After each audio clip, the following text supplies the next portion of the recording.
જય શ્રી કૃષ્ણ. કેમ છો? મજામાં, આનંદમાં? તો હમણાં તો હું થોડીક તમને વાત કરીશ તમારી સાથે. એમાં જરાક જલ્દીમાં છું એટલે મારે નીકળવું છે. હા, આ હેમલેટ પહેરી તો જવાનું જો. હા, ફૂલ વિરોધ ખાસ ધ્યાન રાખવાનું. હેમલેટ તો પહેરવાનું જ, વિરોધ કરવાનો ફર્યા પડે. હા, હમણાં રાજકોટમાં વિરોધ પક્ષવાળાનો કેવો વિરોધ કરવા. હેમલેટ નહીં પહેરવાનું, હેમલેટ નહીં પહેરવાનું, હેમલેટથી નુકસાન થાય. તમને શું લાગે હેમલેટથી નુકસાન થતું હશે? હેમલેટ મરજિયાત કરો, માથામાં પહેરવાથી આમ થાય એમ તેમ થાય. તમને શું લાગે? તમે અનુભવ કરજો. હેમલેટ પહેરવાનું ચાલશે ને? પછી જ્યારે ગાડી સ્લીપ થઈ જાય ત્યારે તમને ખબર પડશે કે મારે હેમલેટ પહેરવું કે નહીં પહેરવું. હમણાં હું એક વખત સૈયદપુરા માર્કેટથી હું બહાર પસાર થતો હતો. રોડ પર ટ્રાફિક હતું, એ ગાડી પર જ હતો. બાજુમાં બીજો એક ગાડીવાળો મને કે હસવા માંડ્યો, મને હેમલેટ જોયું. કાકા હવે તો એમ કે કાયદો નીકળી ગયો છે, હું કેમ પહેર્યું હેમલેટ? મેં કહું ભાઈ, કાયદો બાયદો હું નથી જાણતો, હું તો મારું રક્ષણ કરવા માટે હેમલેટ પહેરું છું. હું અહીંયાથી નાકા પર આગળ ગયો અને મારી ગાડી સ્લીપ ખાધી, મારું માથું ફાટી ગયું. તમે શું કહો? કોણ જવાબ? સરકાર આપશે પૈસા? આપશે? નહીં આપે.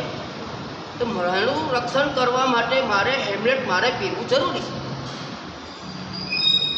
આ રાજકારણી હોય, આ રોટલા શેકવાનું, લોકોને ભમરાવાનું, એટલે આજે આટલા બધા એજ્યુકેશન માણસો ભણેલા ગણેલા આટલો વિરોધ કરવો. તમે તો એટલું આમ અક્કલ નથી આવતી કે આપણે આને વિરોધ પક્ષવાળા આ વિરોધ કરે છે, પણ ખરેખર વિરોધ કરવો જોઈએ નહીં કરવો જોઈએ, ક્યાં કરવો જોઈએ ખ્યાલ આવે.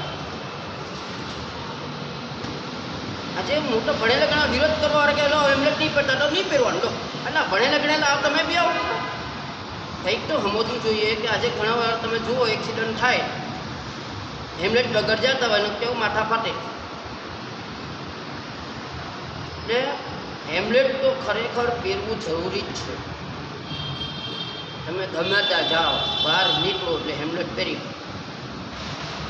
અને આજે તો ગાડી ખબર છે ને કેવા ચલવે, જાણે કે હવાએ આમ કેમ ઉઠતા હોય એવી રીતે ગાડીઓ ચલાવે. આજે જુવાન લોકો ગમે તેવા કોઈ બી વ્યક્તિ અત્યારે તો ડ્રિંક્સ કરીને ચલાવતા હોય મોટા ભાગે.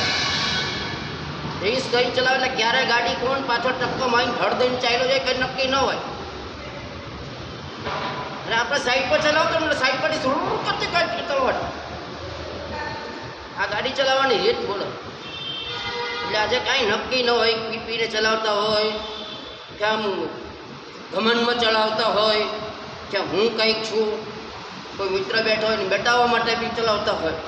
ફાસમ ફાસ જવા જ દે, બાદ બીજાનું જે થવું એ થાય.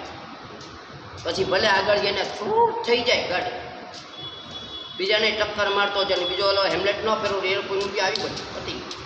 હેમલેટ તો પહેરવું જરૂરી જ છે. કાંઈ નક્કી નથી હોતું આજના માનવનું, ક્યાંય હું પીને ચલાવે ગાડી.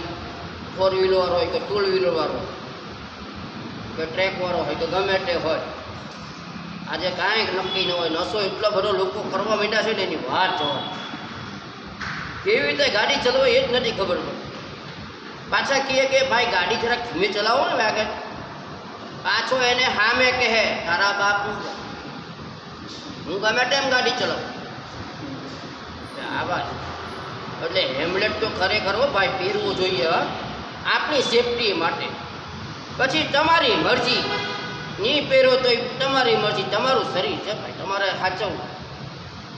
બાકી હેમલેટ તો ખરેખર પહેરવું જરૂરી છે. જો તમને વિડીયો સારો લાગ્યો શેર કરજો, લાઈક કરજો, સબસ્ક્રાઈબ કરજો જલ્દી ભૂલતા નહીં હો. હવે મારે મોડું થાય છે, અરે નીકળું. ઓકે, જય શ્રી કૃષ્ણ, રામ રામ, જય જય ગરવી ગુજરાત, જય ભારત, વંદે માતરમ. આવજો.